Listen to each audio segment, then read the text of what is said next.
언니, 나 여기 있어요. 20년을 기다렸어요. 언니들이 날 데리러 올 거라고 믿었어요. 지은의 목소리는 오열로 끊겼고 보육원 그네에서 홀로 언니들을 기다리던 그 외로운 아이의 모습이 민서의 가슴을 찢었다. 이 이야기가 마음에 드셨다면 좋아요와 구독 부탁드립니다. 여러분의 관심이 더 좋은 이야기를 만드는 힘이 됩니다. 그럼 본격적인 이야기를 시작하겠습니다. 우리 엄마랑 똑같이 생겼어요. 저기 잠깐만요, 꼬마야. 정말이에요. 아빠한테 보여드려야 해요. 한낮의 열기가 아스팔트를 녹일 듯 내리쬐는 여름 오후였다. 좁은 골목 한가운데 낡은 아이스크림 카트가 놓여 있었고 그 옆에는 땀으로 얼룩진 면 티셔츠를 입은 여자가 서 있었다.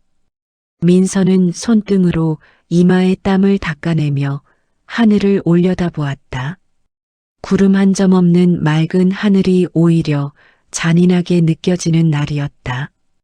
카트 안의 아이스크림은 이미 절반 가까이 녹아내리고 있었다. 오래된 냉동고는 이제 제 기능을 다하지 못했다. 민서는 한숨을 내쉬며 다시 손님을 기다렸다. 월세 납부일까지 이틀. 통장 잔고는 고작 3만 원. 오늘 최소한 5만 원은 벌어야 했다. 아침부터 지금까지 판매한 아이스크림은 고작 5개. 10,000원이 채 되지 않았다. 민서는 카트 옆 작은 의자에 앉아 다리를 쭉 뻗었다. 발바닥이 욱신거렸다. 새벽 5시부터 시장에서 아이스크림을 받아와 이 골목까지 카트를 끌고 온 탓이었다. 오늘도 안 되겠네. 민서는 작게 중얼거렸다. 요즘 같은 불경기에 1,000원짜리 아이스크림도 사치였다. 사람들은 그냥 지나쳤다. 어떤 이들은 측은한 눈빛을 보냈지만 그것으로 끝이었다. 민서는 가방에서 낡은 수첩을 꺼냈다. 거기에는 빼곡하게 숫자들이 적혀 있었다. 월세 45만 원, 공과금 10만 원, 식비 20만 원, 통신비 5만 원. 최소한으로 잡아도 한 달에 80만 원은 필요했다. 하지만 지난달 수입은 60만 원이 채 되지 않았다. 부족한 돈은 적금을 깨서 메웠다. 그 적금마저 이제 바닥이 보였다. 내가 뭘 잘못한 걸까? 민서는 하늘을 올려다보며 생각했다. 28배 나이에 변변한 직업도 없고 가족에게 손 벌릴 형편도 안 됐다. 지방에 계신 양부모님은 이미 연로하셨고 자신을 키우느라 평생을 고생하셨다. 더 이상 부담을 드릴 수 없었다. 대학도 나오지 못했다. 돈이 없어서였다. 고등학교 졸업 후 바로 일을 시작했다. 편의점, 식당, 공장, 택배 상하차까지 닥치는 대로 일했다. 하지만 세상은 학력을 봤다. 경력을 봤다. 스펙을 봤다. 민서에게는 아무것도 없었다. 결국 선택한 것이 이 아이스크림 카트였다. 초기 비용이 적게 들고 허가만 받으면 할 수 있는 일이었다. 하지만 현실은 녹록지 않았다. 여름에만 장사가 되고 비가 오면 쉬어야 했다. 겨울에는 아예 일을 할 수 없었다. 그럼에도 민서는 포기하지 않았다. 웃는 얼굴로 손님을 맞이했고 아이들에게는 덤으로 사탕을 하나씩 더 줬다. 그렇게라도 해야 다시 찾아올 것 같았다. 아줌마 아이스크림 주세요. 민서는 깜짝 놀라 고개를 들었다. 어린 남자아이가 1,000원짜리 지폐를 들고 서 있었다. 민서는 얼른 웃으며 일어났다. 어서 와. 뭐가 좋을까? 딸기 맛이요. 알았어. 잠깐만 기다려. 민서는 냉동고를 열어 딸기 아이스크림을 꺼냈다. 아이에게 건네며 사탕 하나를 덤으로 줬다. 여기, 사탕도 줄게. 와, 감사합니다. 아이는 신이 나서 아이스크림을 들고 뛰어갔다. 민서는 그 뒷모습을 보며 미소 지었다. 이럴 때만큼은 이 일이 나쁘지 않다고 느껴졌다. 하지만 현실은 곧 다시 찾아왔다. 점심시간이 지나고 오후가 되었지만 손님은 오지 않았다. 해는 점점 더 뜨거워졌고 아이스크림은 계속 녹아내렸다. 민서는 다시 의자에 앉았다. 등에서 땀이 흘러내렸다. 목이 말랐지만 물을 사 마실 돈도 아까웠다. 집에서 챙겨온 물통의 물은 이미 미지근해져 있었다. 그때였다. 골목 입구에 검은색 고급 세단이 조용히 멈춰섰다. 민서는 무심코 그쪽을 바라보았다. 이 허름한 동네에서는 좀처럼 보기 힘든 차종이었다. 벤츠, 아니 그보다 더 고급스러워 보이는 차였다. 차 문이 열리고 단정한 정장을 입은 중년 남성이 먼저 내렸다. 집사처럼 보이는 그 남자는 주변을 살피더니 뒷문을 열었다. 그리고 그 안에서 작은 아이가 내렸다. 8살 정도로 보이는 남자아이였다. 깔끔하게 다려진 흰색 셔츠에 네이비 반바지, 반짝이는 구두까지. 이 골목과는 어울리지 않는 옷차림이었다. 아이는 집사의 손을 뿌리치고 두리번거리며 주변을 살폈다. 무언가를 찾는 듯한 눈빛이었다. 민서는 고개를 갸웃하며 다시 카트 정리에 집중했다. 저런 아이가 이 골목에 올 일은 없을 터였다. 아마 길을 잘못 든 것이겠지. 하지만 그 생각은 틀렸다. 아이스크림이요. 맑은 목소리가 들려왔다. 민서가 고개를 들자 그 꼬마가 카트 앞으로 달려오고 있었다. 집사로 보이는 남자가 황급히 뒤따라왔지만 아이는 이미 민서 앞에 도착해 있었다. 어서 오세요. 뭐가 좋을까요? 민서는 습관적으로 웃으며 물었다. 그러나 아이는 대답하지 않았다. 그저 민서의 얼굴을 빤히 쳐다볼 뿐이었다. 눈을 깜빡이지도 않는 그 시선이 너무 강렬해서 민서는 순간 당황했다. 아이의 눈에는 이상한 빛이 서려 있었다. 놀람과 두려움 그리고 형언할 수 없는 그리움이 뒤섞인 눈빛이었다. 마치 오랫동안 찾던 무언가를 발견한 것 같은 표정이었다. 괜찮아? 어디 아픈 거야? 민서가 조심스럽게 물었다. 아이의 입술이 미세하게 떨렸다. 그리고 그 입에서 나온 말은 민서의 세계를 완전히 뒤흔들어 놓았다. 엄마. 작고 떨리는 목소리였다. 민서는 순간 귀를 의심했다. 뭐라고? 엄마. 자신은 결혼은커녕 연애 경험도 거의 없는 28배 독신 여성이었다. 아이를 낳을 리가 없었다. 잠깐, 꼬마야. 나는 내 엄마가 아니야. 사람을 잘못 본 것 같은데. 민서가 황급히 설명하려 했지만 아이는 뒤로 물러서며 고개를 저었다. 그 눈에는 두려움과 혼란, 그리고 기묘한 확신이 뒤섞여 있었다. 아니에요, 엄마 얼굴이에요. 제가 매일 보는 사진이랑 똑같아요. 집사가 헐레벌떡 달려와 아이의 어깨를 잡았다. 도련님, 진정하세요. 이분은 부인님이 아니십니다. 하지만 아이는 집사의 손을 뿌리치려 했다. 그 모습에서 민서는 묘한 절박함을 느꼈다.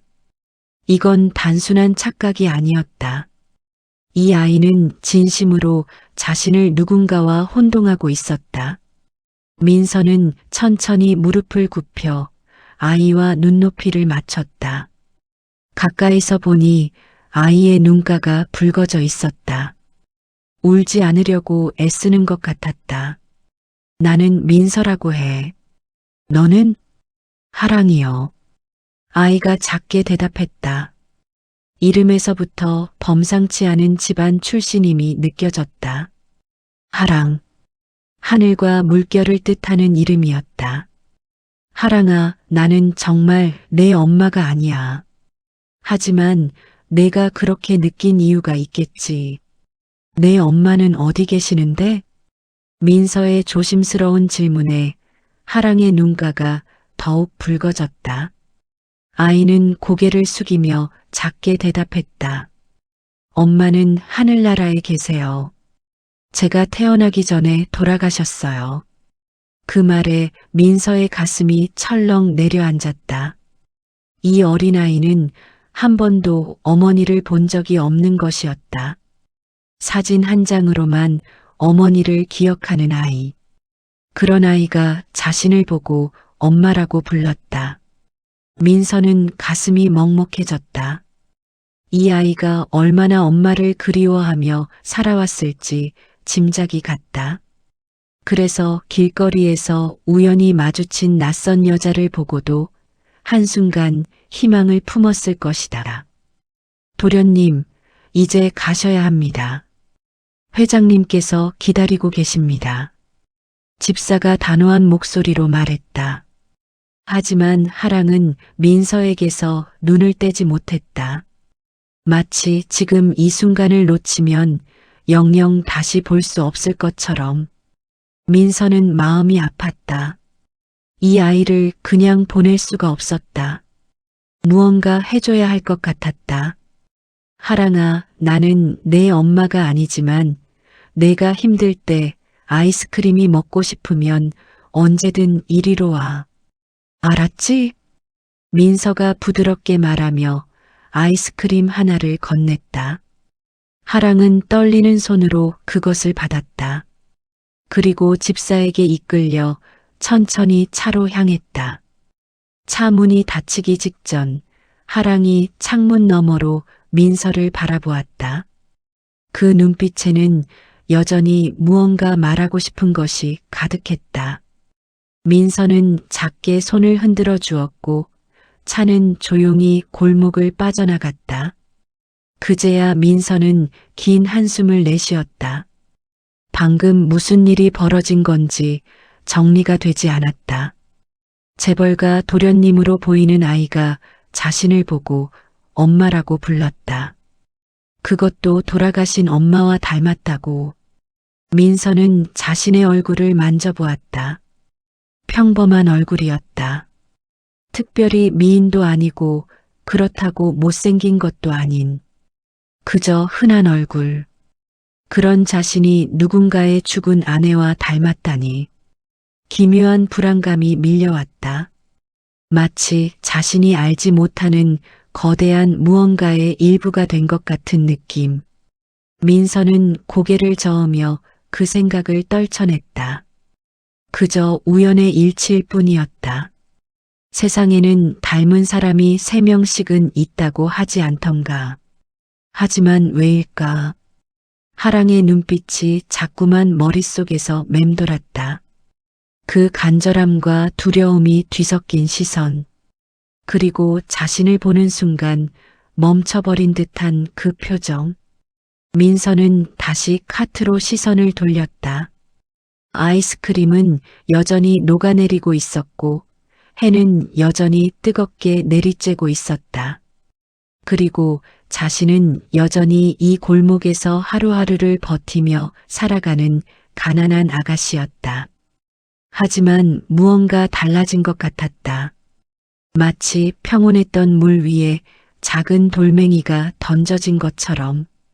그 파장이 어디까지 퍼져나갈지 민서는 아직 알지 못했다. 해가 기울기 시작했다. 저녁 무렵이 되자 골목에는 퇴근하는 사람들이 지나다녔다. 민서는 마지막 희망을 걸고 목소리를 높였다. 시원한 아이스크림 있어요. 1,000원이에요.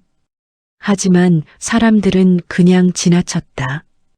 어떤 이는 휴대폰만 보고 걸었고 어떤 이는 이어폰을 끼고 있었다.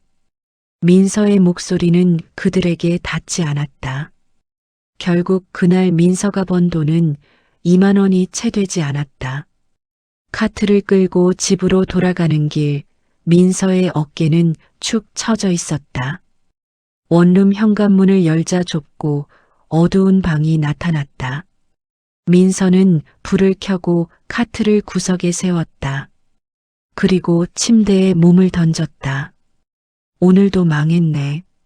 천장을 보며 민서는 눈을 감았다. 내일은 어떻게 될까? 모레는? 다음 달은? 하지만 그보다 더 신경 쓰이는 것은 오늘 만난 그 아이였다. 하랑. 엄마를 그리워하는 그 작은 아이. 민서는 휴대폰을 꺼내 포털 사이트에 강아랑을 검색해 보았다. 하지만 아무것도 나오지 않았다. 재벌가는 아이들의 정보를 철저히 보호하는 모양이었다. 민서는 휴대폰을 내려놓고 다시 천장을 바라보았다. 그리고 작게 중얼거렸다. 하랑아, 넌 괜찮겠지? 대답은 없었다. 적막한 방 안에 민서의 숨소리만 들릴 뿐이었다. 검은 세단은 도심의 빌딩 숲을 가로질러 달렸다. 뒷좌석에 앉은 하랑은 창밖도 보지 않은 채 무릎 위에 놓인 두 손을 가만히 내려다보고 있었다. 아직도 손에는 민서가 건네준 아이스크림의 차가운 감촉이 남아있는 것 같았다. 도련님, 집사 김비서가 조심스럽게 불렀다. 하지만 하랑은 대답하지 않았다. 그저 눈을 감고 조금 전 본 그 얼굴을 떠올릴 뿐이었다. 똑같았다. 정확히 똑같았다. 하랑의 방 책상 서랍 깊숙한 곳에는 단 한 장의 사진이 숨겨져 있었다. 아버지도 모르는 하랑만의 비밀이었다.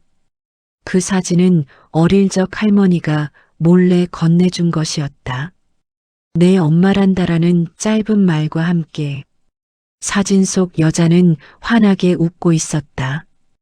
긴 생머리, 초승달 모양의 눈, 그리고 웃을 때 살짝 드러나는 왼쪽 볼의 작은 보조개. 하랑은 그 사진을 몇백 번도 더 들여다보았다. 엄마의 얼굴을 외우려고, 잊지 않으려고. 그런데 오늘 그 사진 속 얼굴이 살아서 움직이고 있었다. 웃고 있었다. 말을 걸어왔다. 도련님, 그분은 부인님이 아니십니다. 김비서가 다시 한번 말했다. 목소리에는 확신이 담겨 있었다.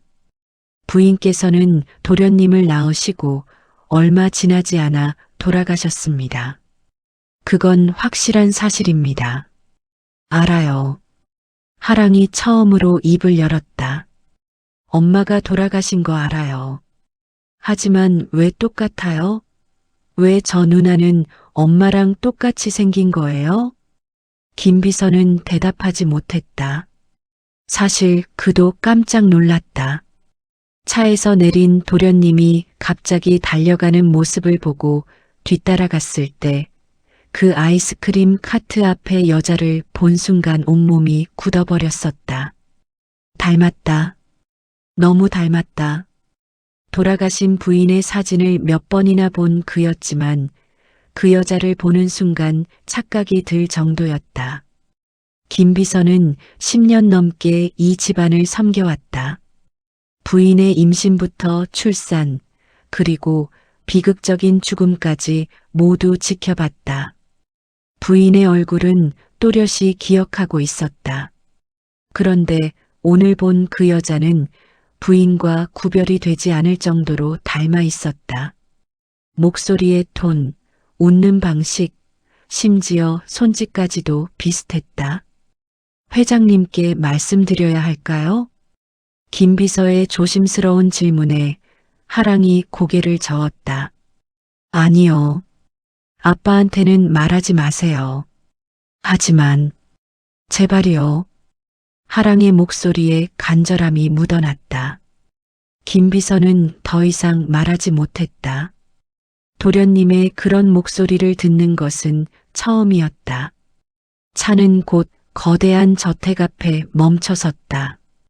3층짜리 양옥 건물은 웅장했지만 어딘지 모르게 쓸쓸해 보였다.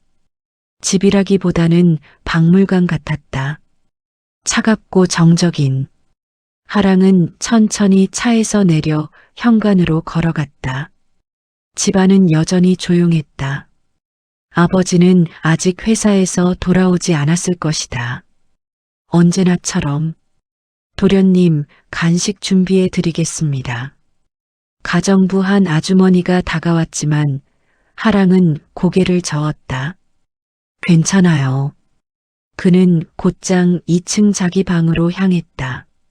넓은 방 안에는 최신 장난감들과 책들이 가득했지만 하랑은 그 어느 것에도 손을 대지 않았다.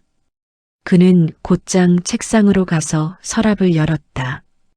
가장 깊은 곳에서 낡은 봉투를 꺼냈다. 그 안에는 단 한 장의 사진. 하랑은 그것을 꺼내 창가로 가서 햇빛에 비춰보았다. 엄마였다. 아니, 오늘 본 그 누나와 똑같은 얼굴이었다. 하랑은 사진을 가슴에 꼭 안았다. 이상했다. 엄마가 돌아가셨다는 건 알고 있었다.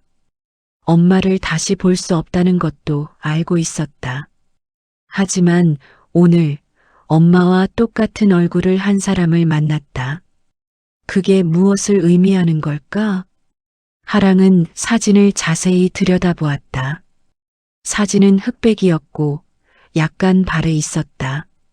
할머니가 건네주실 때 이미 오래된 사진이었다. 엄마는 20대 초반으로 보였다. 긴 머리를 한쪽으로 넘기고 카메라를 보며 수줍게 웃고 있었다. 하랑은 그 미소를 사랑했다. 따뜻하고 부드러운 미소, 자신을 향한 미소 같았다. 비록 자신이 태어나기도 전에 찍힌 사진이었지만 하랑은 그렇게 믿고 싶었다. 창밖을 보니 해가 지고 있었다. 붉은 노을이 하늘을 물들이고 있었다.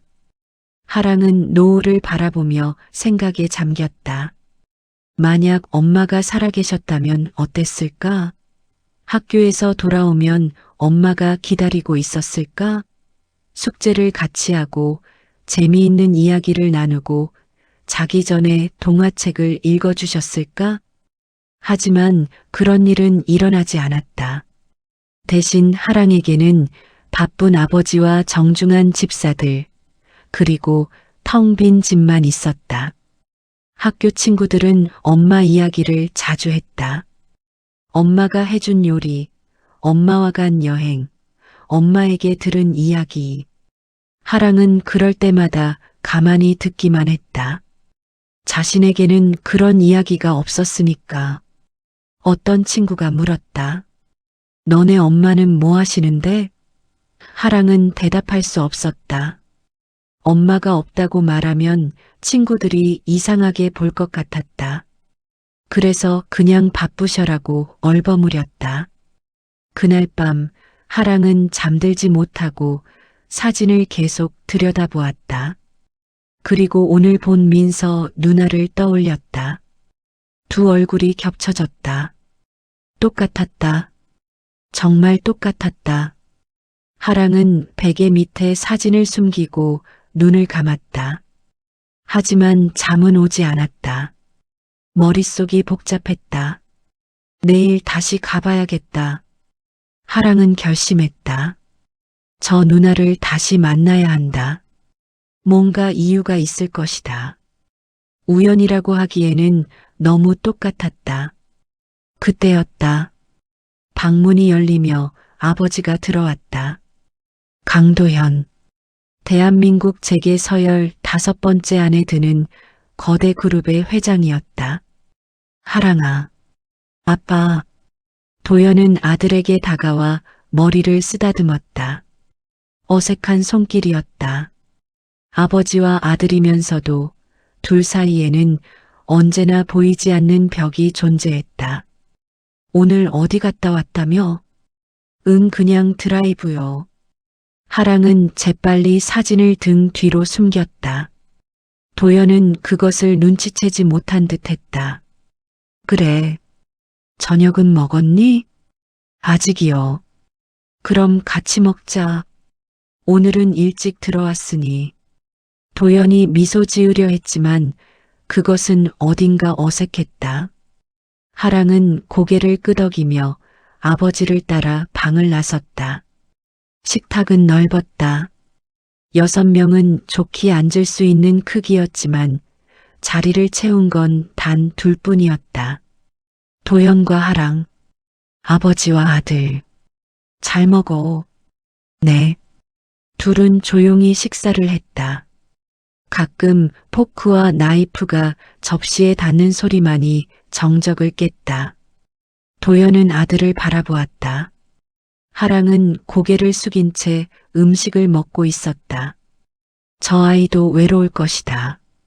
도연은 생각했다. 엄마 없이 자란 아이. 아버지는 있지만 늘 바쁜. 이 넓은 집에서 혼자 시간을 보내는 8살 아이. 도연은 좋은 아버지가 되고 싶었다. 하지만 방법을 몰랐다. 회사를 경영하는 것은 배웠지만 아이를 키우는 법은 배우지 못했다.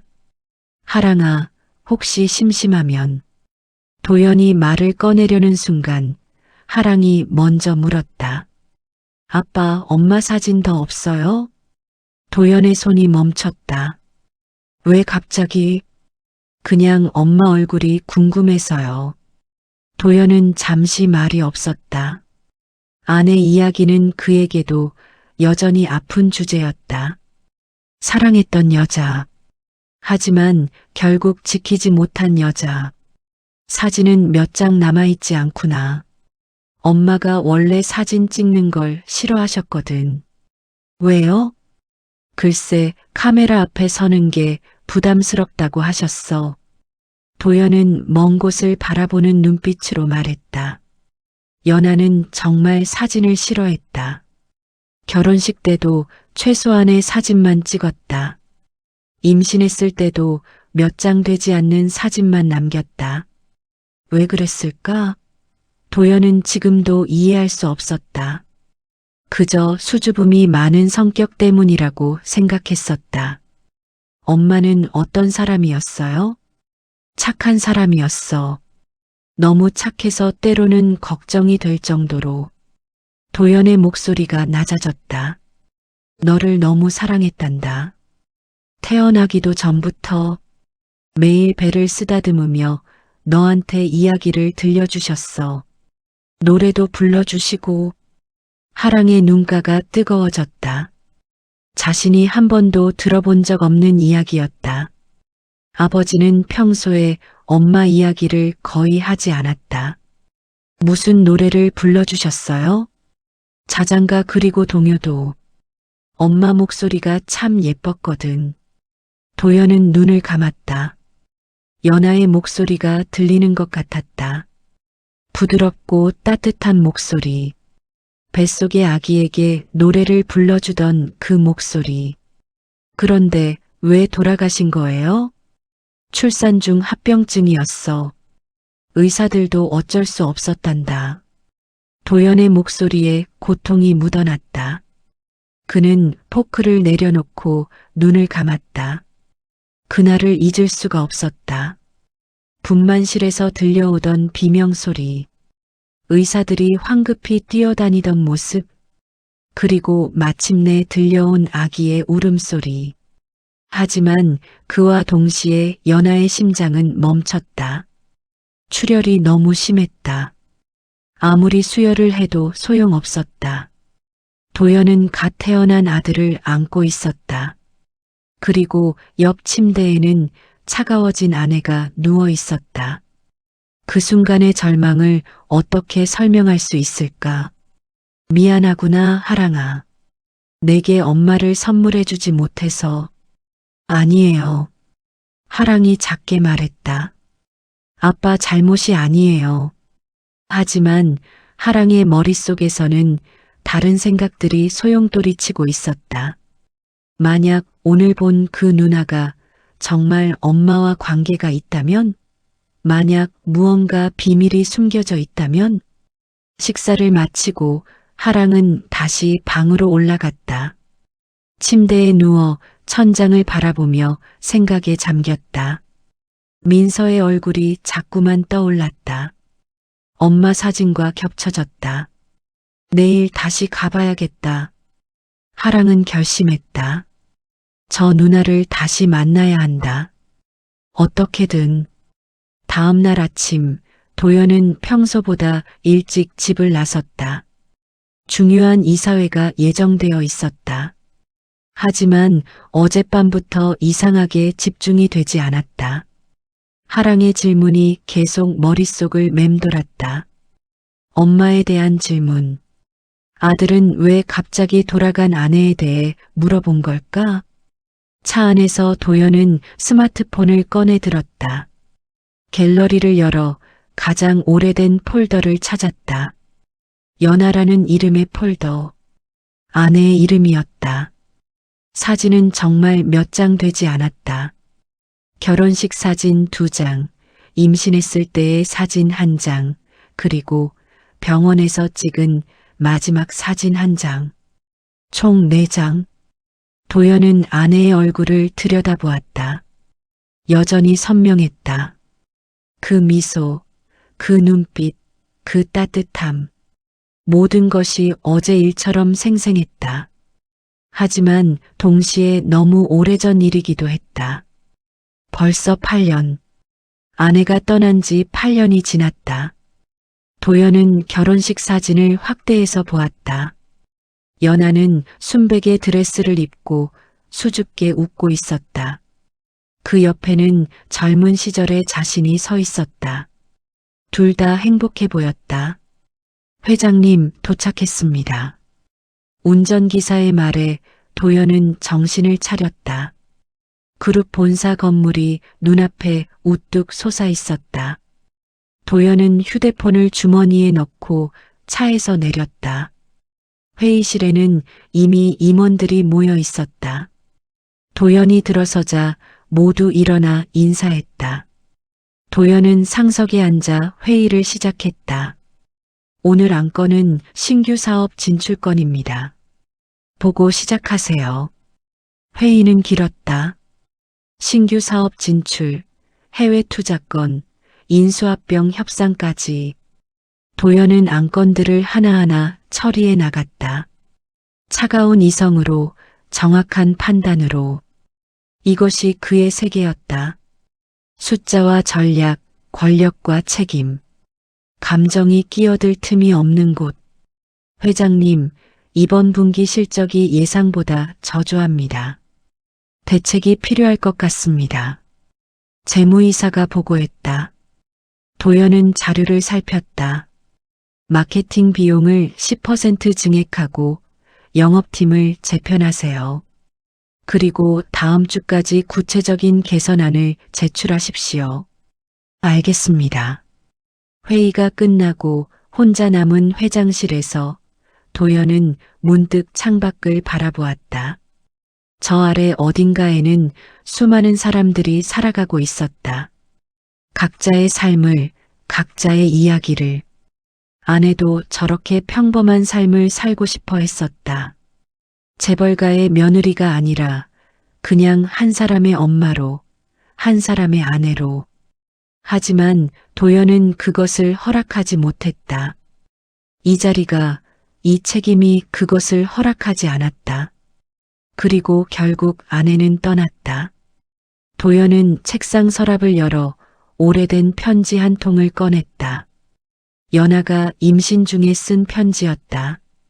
도연에게 주려고 했지만 결국 주지 못하고 유품 속에서 발견된 편지. 도연은 그 편지를 펼쳤다. 연하의 손글씨가 또렷했다. 여보, 우리 아기가 태어나면 평범한 가정을 꾸리고 싶어요. 거창한 건 바라지 않아요.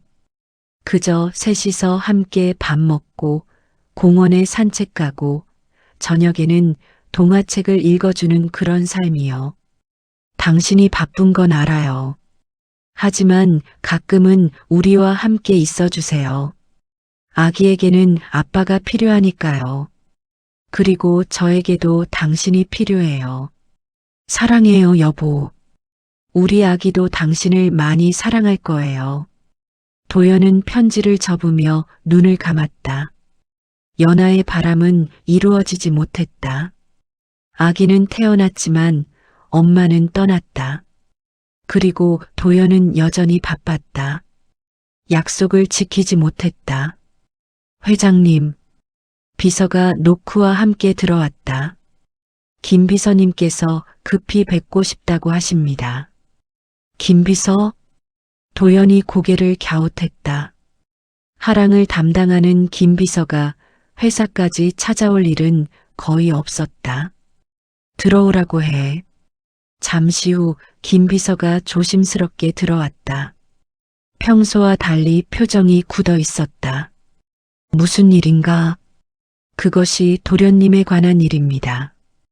도연의 표정이 순식간에 굳어졌다. 하랑이? 무슨 일이야? 어제 드라이브 나갔을 때의 일인데요. 김 비서는 망설이다가 천천히 입을 열었다. 낡은 골목, 아이스크림 카트, 그리고 그곳에서 만난 여자에 대해 도련님께서 그 여자분을 보시더니 갑자기 엄마라고 부르셨습니다. 도연의 손이 멈췄다. 뭐라고? 처음에는 저도 그저 착각이라고 생각했습니다. 하지만 김 비서가 휴대폰을 꺼내 사진 한 장을 보여주었다. 멀리서 몰래 찍은 사진이었지만 여자의 얼굴은 또렷하게 보였다. 도연은 그 사진을 보는 순간 숨이 멎는 것 같았다. 연하였다. 아니, 연하와 똑같은 얼굴이었다. 이게 대체... 도연의 목소리가 떨렸다. 김 비서는 조심스럽게 설명을 이어갔다. 저도 깜짝 놀랐습니다. 그래서 신원 조회를 해봤습니다. 그래서 이름은 민서, 28살, 특별한 직업 없이 아이스크림 노점상으로 생계를 유지하고 있습니다. 부모님은 지방에 계시고 형제자매는 없다고 합니다. 가족관계는 평범한 가정입니다. 친부모님 슬하에서 자랐고 특이사항은 없습니다. 도연은 다시 사진을 들여다보았다. 말이 되지 않았다. 연하와 이렇게 똑같을 수가 있나? 세상에 닮은 사람이 있다고는 하지만 이 정도는 우연이라고 하기에는. 도연은 사진을 확대해서 보았다. 눈매, 코, 입술, 심지어 얼굴형까지 모든 것이 연하와 똑같았다. 혹시 부인님과 혈연관계가 있는 건 아닐까요? 김 비서의 조심스러운 질문에 도연은 고개를 저었다. 연하는 외동이었어. 부모님도 일찍 돌아가셨고 친척도 거의 없었지. 하지만 이 정도로 닮았다는 건 나도 안다. 도연이 자리에서 일어났다. 창가로 걸어가 도시를 내려다보았다. 도연은 연하와의 첫 만남을 떠올렸다. 10년 전 한자선 행사에서였다. 연하는 보육원 출신으로 장학금을 받아 대학을 다니고 있었고 그 행사에서 감사 인사를 하러 왔었다. 도연은 그 순간 연하에게 끌렸다. 조용하고 수줍지만 눈빛만은 강인한 여자였다. 도연은 용기를 내어 말을 걸었고 둘은 사귀기 시작했다. 연하는 자신의 과거에 대해 많이 말하지 않았다. 보육원에서 자랐고 18살에 자립했다는 것 정도만 들었다. 친부모에 대해서는 전혀 모른다고 했다. 도연은 그것을 깊이 파고들지 않았다. 과거는 중요하지 않았다. 지금의 연하가 자신을 사랑하는 연하가 중요했다. 하지만 지금 생각해보니 혹시 연하에게 숨겨진 가족이 있었던 건 아닐까? 그 여자 민서라고 했나? 더 자세히 조사해봐. 이미 진행 중입니다. 곧 상세한 보고서가 올라올 겁니다. 좋아. 도연은 잠시 침묵했다. 그리고 조용히 물었다. 하랑이는 괜찮은가? 도련님께서 그 여자분을 다시 만나고 싶어 하십니다. 제가 말렸지만 내버려둬. 도연이 단호하게 말했다. 하랑이가 원한다면 다시 만나게 해줘. 하지만 조심스럽게. 그 여자가 어떤 의도를 가지고 있는지 아직 모르니까. 알겠습니다. 김 비서가 물러나려는 순간 도연이 다시 불렀다. 김 비서. 네, 회장님. 이 일은 철저히 비밀로 해. 언론에 새나가서는 안 돼. 물론입니다. 혼자 남은 도연은 다시 사진을 들여다보았다. 민서. 연하와 똑같은 얼굴을 한 여자. 도대체 이게 무슨 의미일까?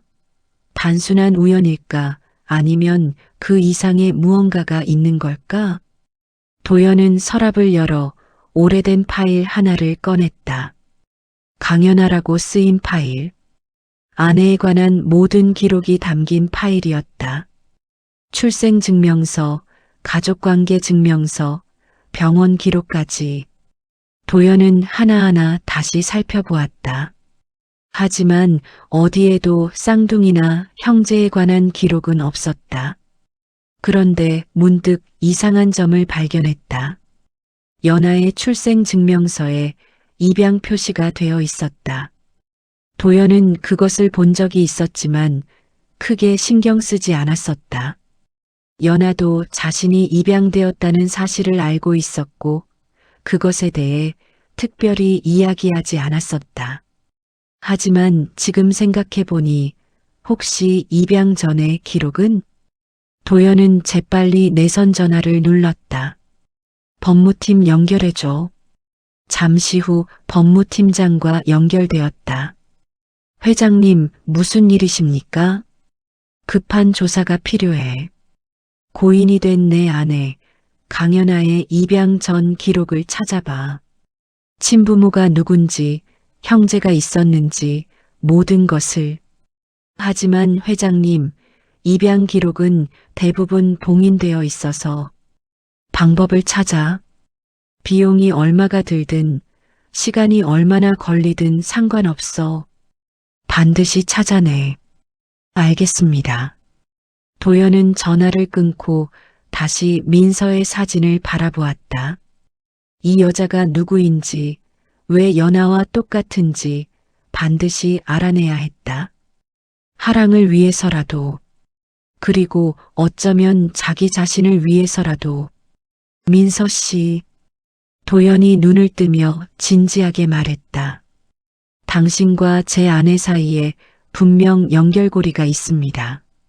부인분이요? 네. 하랑의 친어머니. 그분도 희망 보육원 출신이었습니다. 그리고 당신과 똑같이 생겼습니다. 민서는 할 말을 잃었다. 도연은 계속했다. 제 아내는 8년 전 하랑을 낳다가 세상을 떠났습니다. 저는 그분이 외동이라고 알고 있었습니다. 친척도 거의 없고 보육원에서 자랐다고만 들었죠. 그럼. 하지만 당신을 보니 생각이 바뀌었습니다. 혹시 제 아내에게 우리가 모르는 가족이 있었던 건 아닐까 하고요. 민서는 혼란스러웠다. 자신과 그 돌아가신 부인이 관계가 있다니. 그게 가능한 일일까? 저는 제 친부모가 누군지 모릅니다. 양부모님께서도 그 정보를 받지 못하셨다고 하셨어요. 알고 있습니다. 이미 조사를 했으니까요. 도연의 말에 민서는 놀랐다. 조사를요? 죄송합니다. 하지만 아들의 안전을 위해 필요한 조치였습니다. 도연은 일어서서 책상으로 갔다. 그리고 파일 하나를 꺼내 민서에게 건넸다. 이게 뭡니까? 당신에 대한 조사 보고서입니다. 그리고 제 아내에 대한 기록도 있습니다. 민서는 떨리는 손으로 파일을 열었다. 자신의 신상 정보가 빼곡히 적혀 있었다. 출생 추정일, 입양일, 양부모 정보, 학력, 직업까지 모든 것이 낱낱이 기록되어 있었다. 그리고 그 옆에는 강연아라는 여자의 기록이 있었다. 민서는 연하의 사진을 보는 순간 숨이 멎었다. 정말 똑같았다. 거울을 보는 것처럼. 이분이 하랑이 어머니신가요? 네. 도연이 조용히 대답했다. 보시다시피 당신과 제 아내는 놀라울 정도로 닮았습니다. 생년월일을 보시면 민서는 연하의 생년월일을 확인했다. 그리고 자신의 추정 생년월일과 비교했다. 연하가 정확히 2년 선배였다. 이건 제 추측이지만요. 도연이 말했다. 당신과 제 아내는 자매였을 가능성이 있습니다. 자매요? 네. 쌍둥이는 아니지만 아마 2년 터울의 자매. 어떤 이유로든 헤어져서 각각 다른 곳으로 입양된 거죠. 민서는 고개를 저었다. 하지만 이건 그냥 추측 아닌가요? 증거를 찾아야죠. 도연이 단호하게 말했다. 혈액 검사를 하면 알 수 있습니다. 당신과 하랑이 혈연 관계인지. 하랑이랑요? 네. 만약 당신이 제 아내의 동생이라면 하랑이는 당신의 조카가 되는 겁니다. 하랑이 벌떡 일어났다. 그럼 민서 누나가 제 이모가 되는 거예요? 아직 확실한 건 아니야, 하랑아. 도연이 아들을 진정시켰다. 하지만 확인해 볼 가치는 있지. 민서는 혼란스러웠다. 자신에게 언니가 있었다니. 그리고 그 언니가 이미 세상을 떠났다니. 게다가 조카까지. 민서는 파일 속 연하의 사진을 다시 들여다보았다. 정말 자신과 똑같은 얼굴이었다. 이게 우연일까?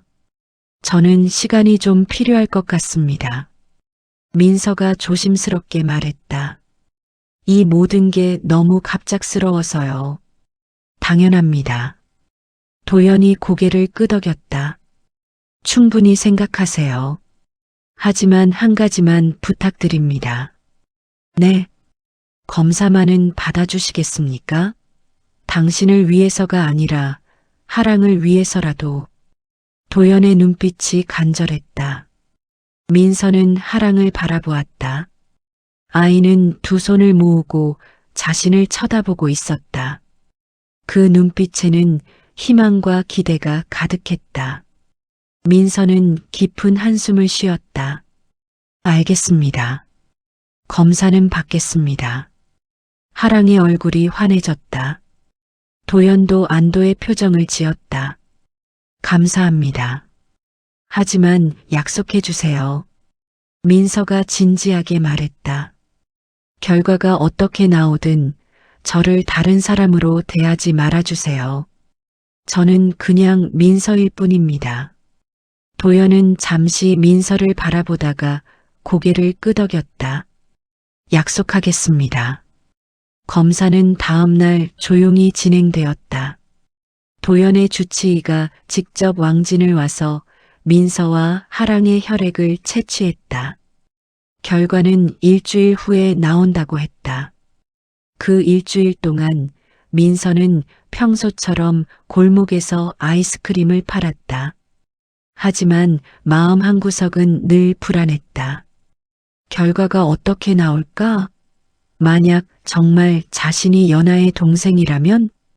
하랑은 매일 민서를 찾아왔다. 김비서의 감독하에 정해진 시간에만. 아이는 민서 옆에 앉아 숙제도 하고 이야기도 나누었다. 누나, 만약 정말 이모가 되면 같이 살 수 있어요? 어느 날 하랑이 물었다. 글쎄, 그건 아직 모르겠어. 저는 누나랑 같이 살고 싶어요. 하랑의 순수한 눈빛에 민서는 가슴이 뭉클해졌다. 이 아이는 정말 엄마가 그리운 것이었다. 하랑아, 나는 내 엄마가 아니야. 알아요. 하지만 누나가 있으면 외롭지 않을 것 같아요. 민서는 하랑의 머리를 쓰다듬어 주었다. 어린 나이에 너무 많은 것을 견디며 살아온 아이. 일주일이 지났다. 도연으로부터 연락이 왔다. 결과가 나왔으니 저택으로 와달라고. 민서는 떨리는 마음으로 다시 그 저택을 찾았다. 거실에는 도연과 하랑, 그리고 주치의가 기다리고 있었다. 앉으세요. 도연이 말했다.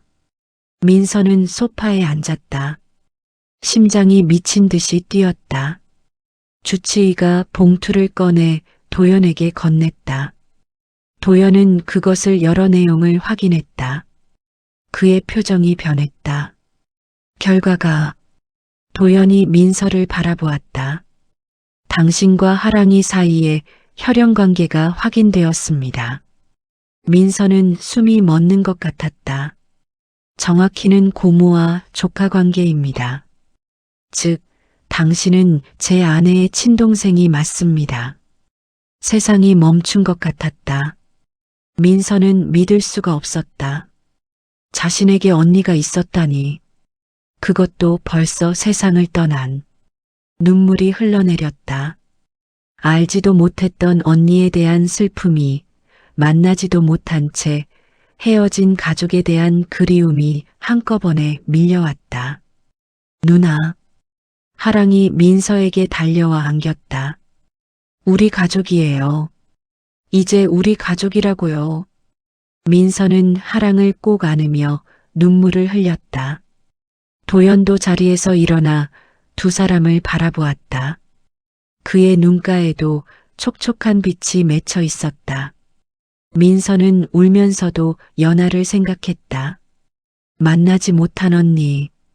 하지만 이제는 알게 된 언니. 언니 미안해요. 이제야 알았어요. 민서의 작은 속삭임이 거실에 울려 퍼졌다. 하랑은 민서를 더 꼭 안았고 도연은 조용히 두 사람을 지켜보았다. 그날 좁은 골목에서 시작된 우연은 이렇게 하나의 진실로 이어졌다. 검사 결과가 나온 그날 밤 민서는 집으로 돌아오지 못했다. 도연이 저택에 머물 것을 권했고 민서는 거절할 힘이 없었다. 너무 많은 일이 한꺼번에 일어났다. 준비된 객실은 민서가 살던 원룸보다 훨씬 넓었다. 하얀 시트가 깔린 침대, 크리스탈 샹들리에, 대리석 욕조, 모든 것이 낯설었다. 민서는 침대 가장자리에 앉아 자신의 손을 내려다보았다. 거칠고 갈라진 손, 아이스크림을 팔며 살아온 삶의 흔적이었다. 하지만 이제 모든 것이 달라질 것이다. 자신은 더 이상 혼자가 아니었다. 언니가 있었고, 조카가 있었고, 가족이 있었다. 민서는 창가에 서서 밤하늘을 올려다보았다. 별이 하나도 보이지 않았다. 도시의 불빛이 너무 밝아서. 언니, 강연아. 민서는 그 이름을 마음속으로 되뇌었다. 자신에게 언니가 있었다는 사실이 아직도 믿기지 않았다. 함께 자랐어야 할 언니. 손을 잡고 학교에 갔어야 할 언니. 비밀을 나누고 다투고 화해했어야 할 언니. 하지만 그 모든 것은 일어나지 않았다. 누군가의 결정으로, 어떤 사정으로 인해 둘은 갓난아기 때 헤어졌고 서로의 존재조차 모른 채 살아왔다. 그리고 이제 언니는 없었다. 민서는 가슴이 먹먹해졌다. 만나지도 못한 사람을 그리워하는 것이 가능한 일일까? 하지만 분명 가슴 한구석이 아팠다. 마치 오래전부터 있었던 빈자리를 이제야 발견한 것처럼. 민서는 침대에 앉아 도연이 건네준 연하의 사진을 다시 꺼내 들었다. 흑백 사진 속에서 연하는 환하게 웃고 있었다. 민서는 자신의 얼굴과 사진을 번갈아 보았다. 정말 똑같았다. 언니는 어떤 사람이었을까? 민서는 작게 중얼거렸다. 연하는 행복했을까? 이 거대한 저택에서 재벌가의 며느리로 살면서 겉으로는 화려했지만 마음은 어땠을까? 톡톡. 조심스러운 노크 소리가 들렸다. 누나? 하랑의 목소리였다. 민서는 서둘러 눈가를 닫고 문을 열었다. 하랑아, 아직 안 잤어? 잠이 안 와요.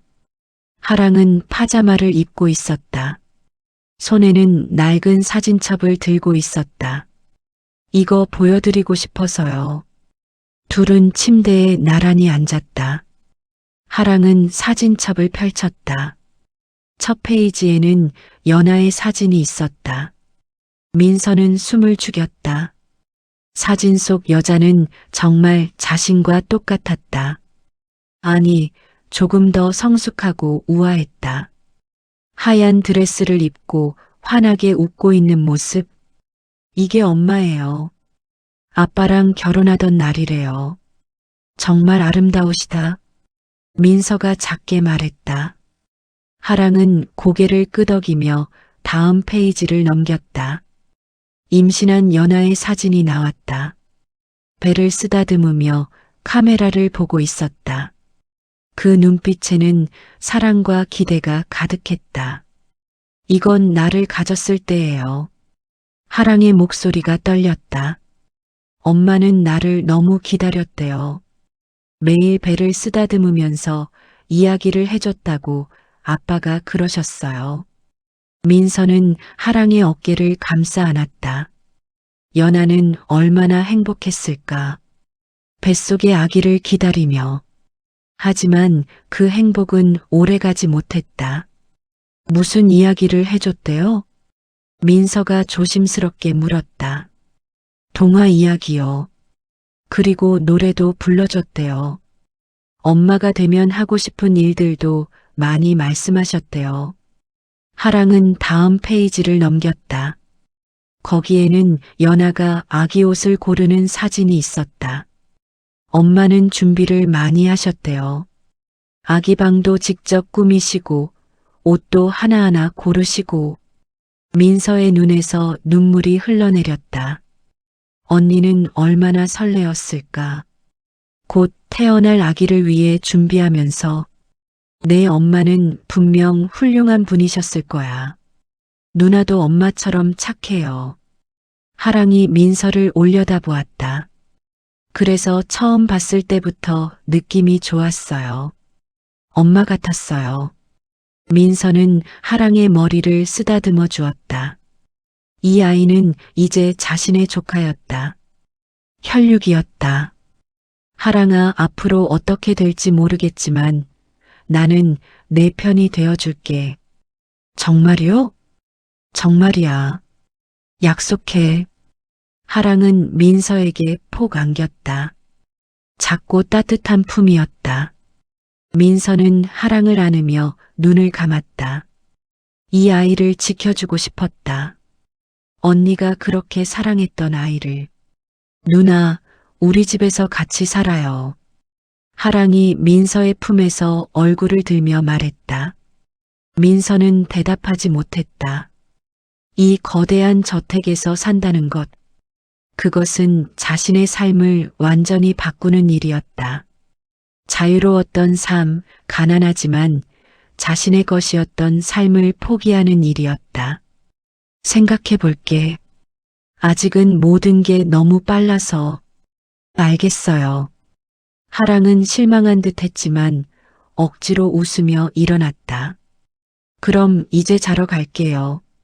안녕히 주무세요, 이모. 이모라는 단어에 민서는 가슴이 찡했다. 하랑은 문을 나서며 한 번 더 뒤돌아보고 손을 흔들었다. 혼자 남은 민서는 다시 창가로 갔다. 저 아래 어딘가에 자신이 살던 원룸이 있었다. 좁고 허름하지만 자신의 공간이었다. 이제 모든 것이 달라질 것이다. 민서는 알고 있었다. 강도연의 처제로, 하랑의 이모로. 자신은 더 이상 그냥 가난한 아가씨가 아니었다. 하지만 그게 옳은 걸까? 민서는 확신할 수 없었다. 다음 날 아침 민서는 도연과 마주 앉아 아침 식사를 했다. 하랑은 학교에 간 뒤였다. 넓은 식탁에 단둘만 앉아 있으니 어색했다. 잘 주무셨습니까? 도연이 정중하게 물었다. 네, 감사합니다. 어색한 침묵이 흘렀다. 도연은 커피를 한 모금 마시고 입을 열었다. 민서 씨, 앞으로의 일에 대해 이야기를 나눠야 할 것 같습니다. 네. 우선 당신이 연하의 동생이라는 사실은 아직 외부에 알리지 않는 게 좋겠습니다. 민서는 고개를 끄덕였다. 재벌가의 비밀을 이해하지는 못했지만 조심해야 한다는 것은 알았다. 언론에 알려지면 당신에게도 피해가 갈 수 있습니다. 재벌가와 연관되면 사생활이 침해당할 수 있으니까요. 알겠습니다. 도연은 잠시 망설이다가 말을 이었다. 그리고 제가 당신에게 제안을 하나 하고 싶습니다. 제안이요? 도연은 진지한 눈빛으로 민서를 바라보았다.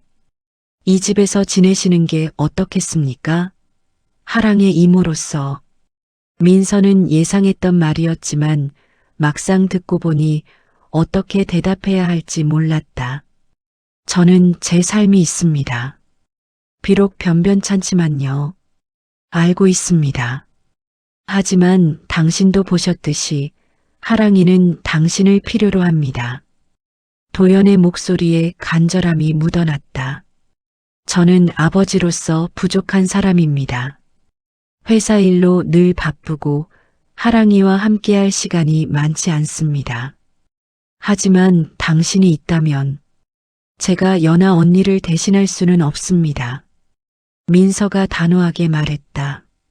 저는 하랑이 엄마가 아닙니다. 알고 있습니다. 도연이 고개를 끄덕였다. 당신에게 엄마 역할을 해달라는 게 아닙니다. 그저 가족으로서, 이모로서 하랑이 곁에 있어 달라는 겁니다. 민서는 고민에 빠졌다. 이 제안을 받아들인다는 것은 자신의 모든 것을 바꾸는 일이었다. 자유, 독립, 자신만의 삶, 모든 것을. 하지만 동시에 하랑의 얼굴이 떠올랐다. 자신을 간절히 바라보던 그 눈빛, 엄마를 그리워하는 외로운 아이. 시간을 주시겠습니까? 물론입니다. 충분히 고민하세요. 도연은 일어서며 명함 하나를 건넸다. 혹시 필요한 게 있으면 언제든 연락하세요. 그리고 도연이 잠시 망설이다가 말했다. 연하의 물건들이 보관되어 있는 방이 있습니다. 원하신다면 보여드릴 수 있습니다. 민서의 가슴이 뛰었다. 정말요? 네. 당신은 그분의 동생이니까요. 볼 권리가 있습니다. 도연은 민서를 2층으로 안내했다. 복도 끝, 굳게 닫힌 문 앞에서 멈췄다. 여기가 연하의 방입니다. 돌아가신 후로 아무도 들어가지 않았습니다. 도연은 열쇠로 문을 열었다. 문이 열리자 오래된 공기가 흘러나왔다. 민서는 조심스럽게 안으로 들어갔다. 방은 시간이 멈춘 듯했다. 화장대 위에는 화장품들이 그대로 놓여 있었고 옷장에는 옷들이 가득했다. 책상 위에는 임신 관련 책들과 아기 이름을 적은 메모장이 있었다. 민서는 메모장을 집어들었다. 연하의 필체로 여러 이름들이 적혀 있었다. 하랑, 하늘, 서준, 지우. 마지막 페이지에는 이렇게 적혀 있었다. 우리 아기야, 엄마가 세상에서 가장 사랑해. 건강하게 태어나줘. 엄마는 너를 위해 뭐든지 할 거야. 너와 함께할 날들을 상상하면 너무 행복해. 사랑해, 우리 아기. 민서의 눈에서 눈물이 흘러내렸다. 언니는 아이를 얼마나 사랑했을까? 얼마나 기다렸을까? 하지만 결국 그 아이를 제대로 안아보지도 못하고 떠났다.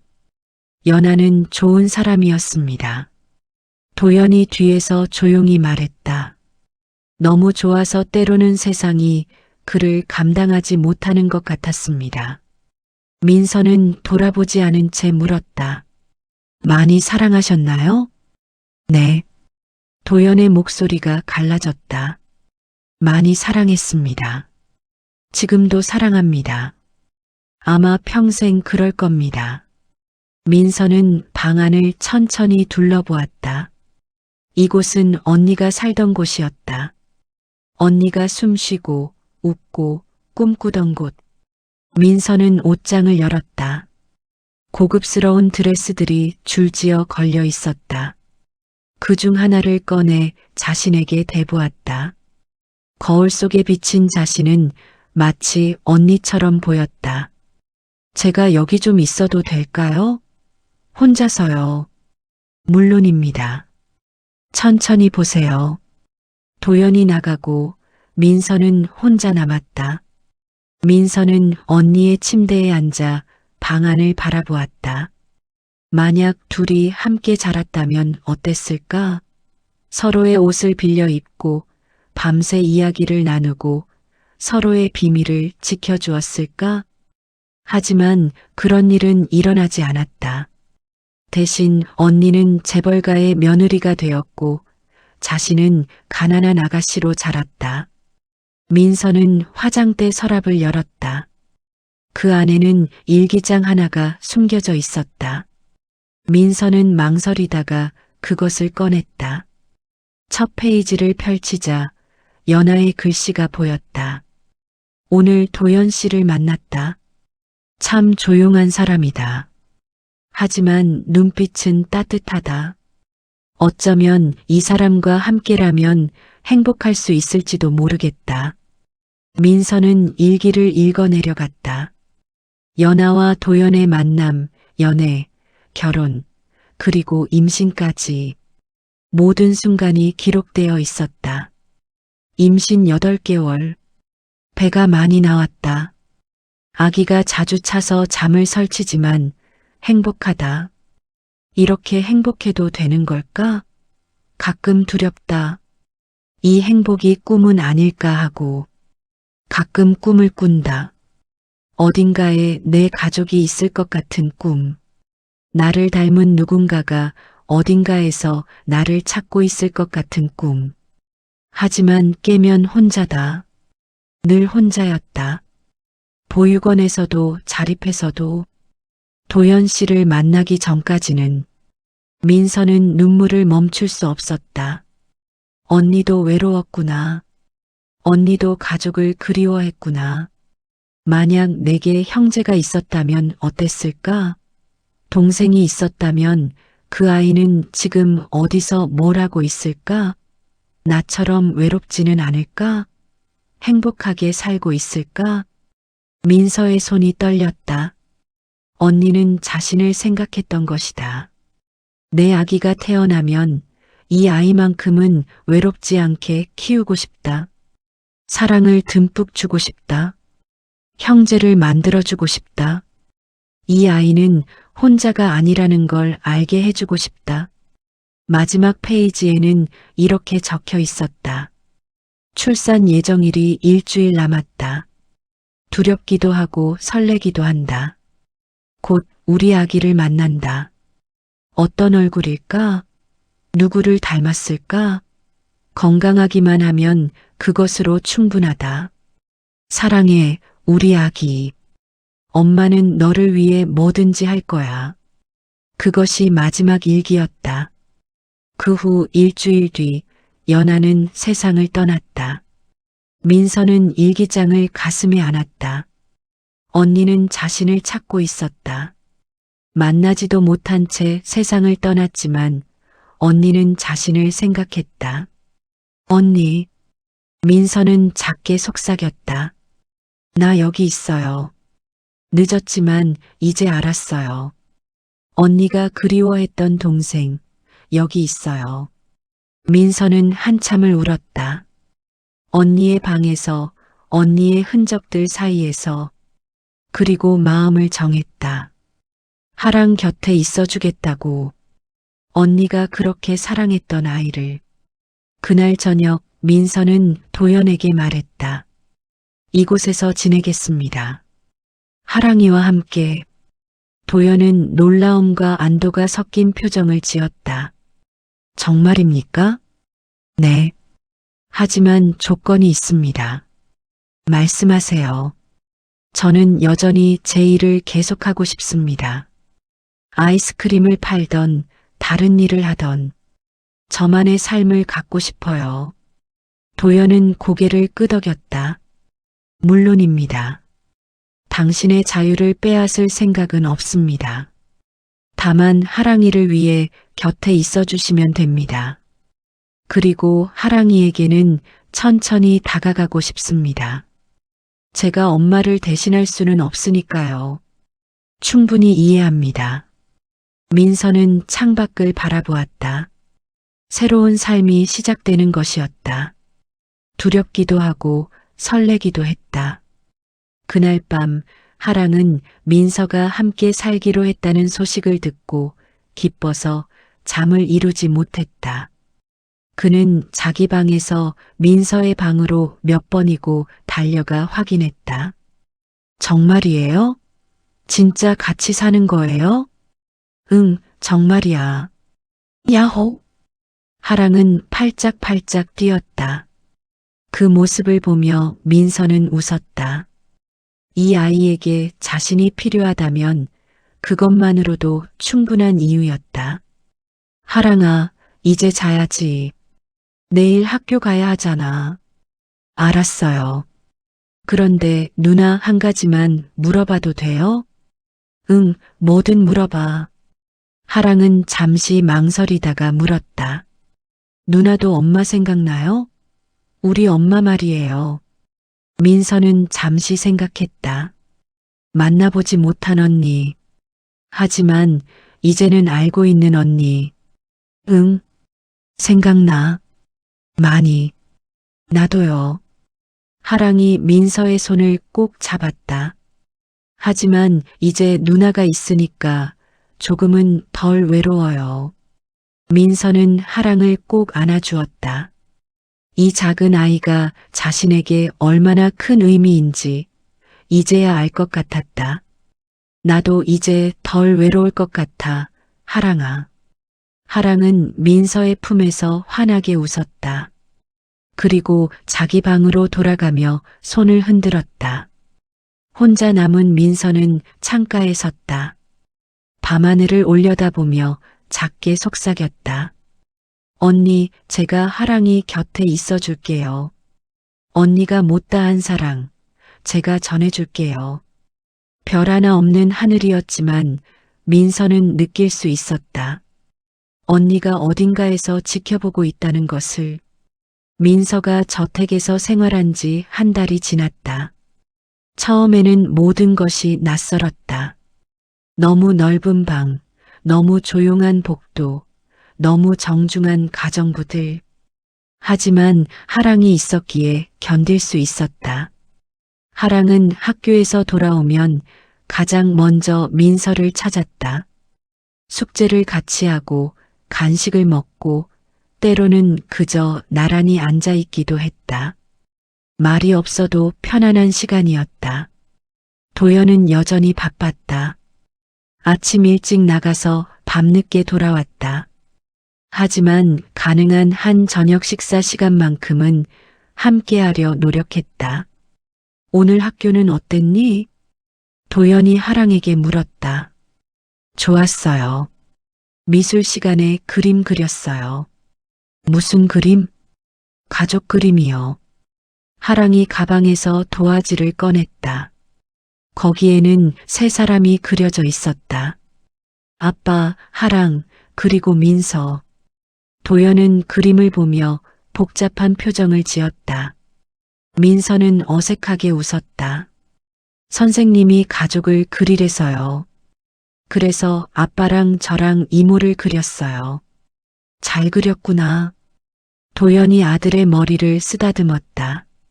하지만 그의 눈빛은 어딘가 쓸쓸했다. 그림 속에 연하는 없었다. 식사가 끝나고 하랑이 방으로 올라간 후 도연이 민서에게 말했다. 잠시 이야기 좀 하시겠습니까? 네. 둘은 도연의 서재로 갔다. 책으로 가득한 방이었다. 도연은 책상 서랍에서 두꺼운 파일을 꺼냈다. 이게 뭡니까? 연하와 당신에 관한 조사 결과입니다. 법무팀에서 올려온 거죠. 민서는 긴장하며 파일을 받았다. 도연이 설명을 시작했다. 당신과 연하는 친자매가 맞습니다. 하지만 쌍둥이는 아니었습니다. 그건 이미 알고 있습니다. 하지만 제가 발견한 것은 그것뿐만이 아닙니다. 도연의 목소리가 낮아졌다. 당신들에게는 원래 세 자매였습니다. 세 자매요? 민서는 깜짝 놀라 도연을 쳐다보았다. 네. 연하가 첫째, 당신이 둘째, 그리고 막내가 한 명 더 있었습니다. 그럼 그 막내는 지금 어디에? 모릅니다. 도연이 고개를 저었다. 기록이 끊겼습니다. 세 자매는 태어난 지 얼마 안 돼서 모두 희망 보육원에 맡겨졌습니다. 친부모는 신원을 밝히지 않았고요. 민서는 충격을 받았다. 언니뿐만 아니라 동생도 있었다니.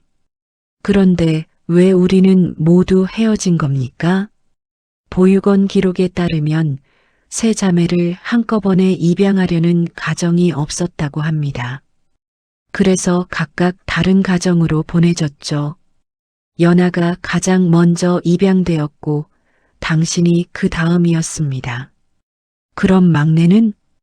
도연은 파일의 한 페이지를 펼쳤다.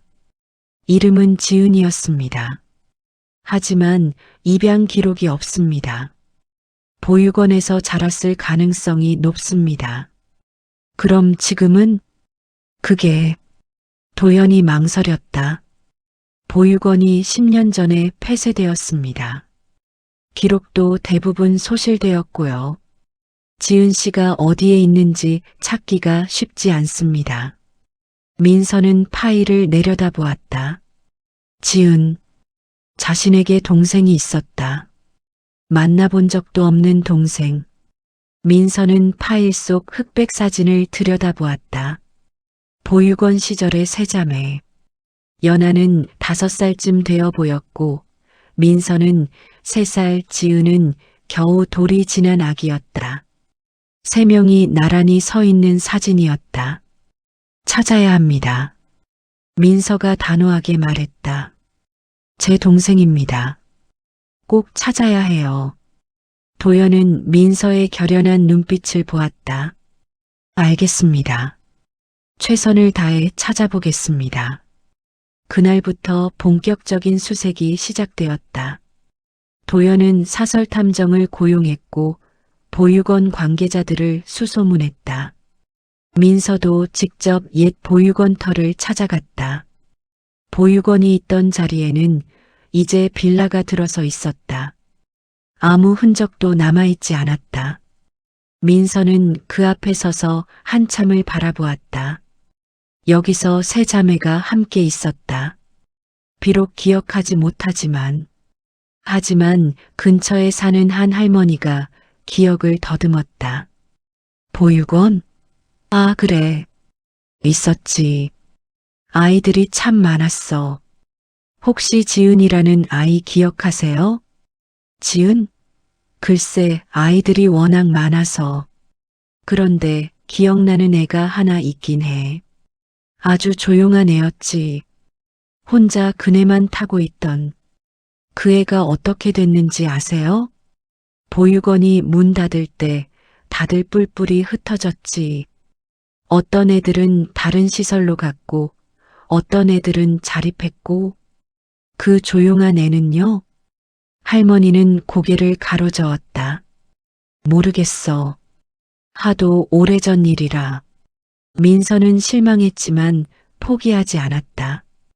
그는 옛 보육원 직원들을 수소문했고 마침내 한 명을 찾아냈다. 퇴직한 보육사 이 선생님이었다. 민서는 그를 찾아가 사정을 설명했다. 지은이요? 이 선생님의 눈빛이 흔들렸다. 그 아이 기억합니다. 어떤 아이였나요? 조용하고 착한 아이였어요. 하지만 너무 조용해서 걱정이 될 정도였죠. 다른 아이들과 잘 어울리지 못했어요. 항상 혼자 있었죠. 입양은 안 됐나요? 이 선생님은 고개를 저었다. 여러 가정에서 데려가려고 했지만 지은이가 거부했어요. 언니들 기다린다고 했죠. 민서의 가슴이 철렁 내려앉았다. 언니들을요? 네. 지은이는 자기한테 언니가 둘 있다고 믿었어요. 언젠가 언니들이 데리러 올 거라고요. 그래서 입양을 거부했습니다. 민서는 눈물을 참을 수 없었다. 동생은 자신들을 기다렸던 것이다. 홀로 남겨진 채. 그래서 결국 보육원에서 성인이 될 때까지 있었나요? 아니요. 16살 때 갑자기 나갔어요. 자립한다고. 더 이상 기다릴 수 없다고 했죠. 어디로 갔는지는요? 그건 모르겠습니다. 연락이 끊겼어요. 제가 걱정돼서 몇 번 찾아보려 했지만 찾을 수가 없었습니다. 민서는 이 선생님에게서 마지막 단서를 얻었다. 지은이 남긴 주소록이었다. 이걸 보관하고 있었어요. 혹시 언젠가 찾으러 올까봐. 민서는 그 낡은 공책을 받았다. 거기에는 어린 글씨로 주소 하나가 적혀 있었다. 서울시 관악구. 민서는 곧장 그 주소를 찾아갔다. 도연이 함께 가겠다고 했지만 민서는 혼자 가고 싶다고 했다. 동생과의 첫 만남은 조용히 하고 싶었다. 주소지는 오래된 빌라였다. 민서는 관리인에게 물었지만 10년 전 일을 기억하는 사람은 없었다. 하지만 민서는 포기하지 않았다. 근처 편의점, 식당, 빨래방을 하나하나 돌며 지은의 사진 어릴 적 보육원 기록 사진을 보여주었다. 이 사람 아세요? 대부분은 고개를 저었다. 하지만 한 편의점 주인이 고개를 끄덕였다. 이 얼굴 낯익은데요? 정말요? 네, 여기서 아르바이트 했던 애 같아요. 근데 벌써 몇 년 전이라. 어디로 갔는지 아세요? 글쎄요. 어느 날 갑자기 안 나왔어요. 연락도 안 되고. 민서는 다시 막막해졌다. 하지만 그때 편의점 주인이 말했다. 아, 그런데 그 애가 자주 도서관에 갔어요. 바로 저 앞에. 민서는 도서관으로 달려갔다. 사서에게 사정을 설명하고 오래된 회원 기록을 확인했다. 그리고 마침내 찾았다. 강지은. 10년 전 회원 기록. 이 사람 아직 회원인가요? 잠깐만요. 사서가 컴퓨터를 확인했다. 네, 아직 활동 중이네요. 최근 대출 기록도 있고요. 이틀 전에도 책을 빌려가셨어요. 민서의 심장이 뛰었다. 주소를 알 수 있을까요? 그건 개인정보라서. 제발요. 제 동생입니다. 20년 만에 찾고 있어요. 민서의 간절한 눈빛에 사서는 망설이다가 작은 종이에 주소를 적어 주었다. 저도 이러면 안 되는데 하지만 가족이라니. 꼭 찾으셨으면 좋겠어요. 민서는 감사 인사를 하고 그 주소로 향했다. 손이 떨렸다. 곧 동생을 만난다. 20년 만에. 주소는 작은 원룸 건물이었다. 민서는 떨리는 손으로 초인종을 눌렀다. 잠시 후 문이 열렸다. 그곳에 선 여자를 본 순간 민서는 숨이 멎었다. 자신과 똑같은 얼굴이었다. 아니, 조금 더 어리고 조금 더 수척했지만 분명 같은 얼굴이었다. 연아, 민서, 그리고 이 여자.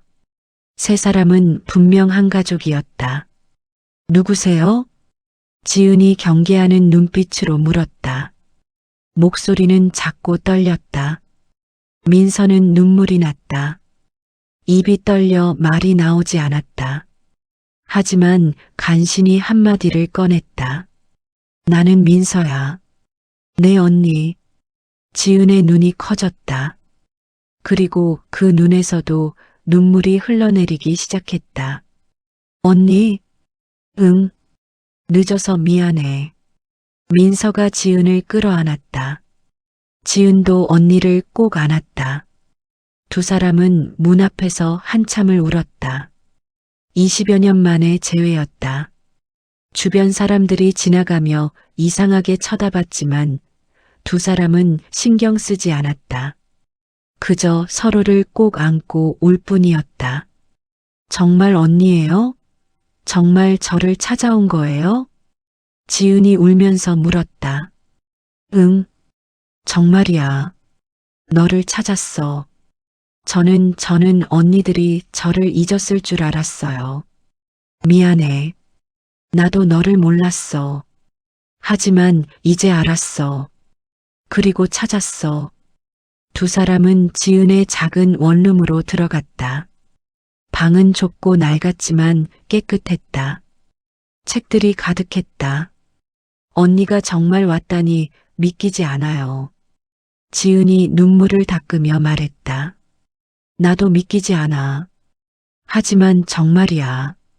민서는 지은의 손을 꼭 잡았다. 차갑고 떨리는 손이었다.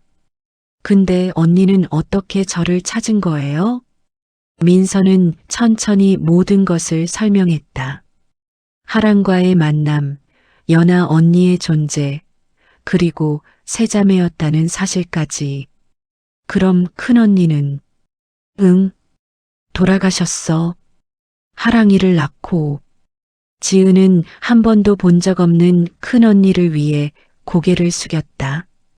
큰언니를 만나고 싶었는데. 나도 그래. 하지만 우리라도 만났잖아. 민서가 지은을 안아주었다. 지은은 언니의 품에서 다시 울기 시작했다. 언니 저 혼자 너무 외로웠어요. 보육원에서도 자립해서도 항상 혼자였어요. 이제 아니야. 이제는 나랑 하랑이가 있어. 우리 가족이야. 지은은 고개를 들어 언니를 바라보았다. 정말 가족이에요? 응, 정말 가족이야. 두 사람은 다시 껴안았다.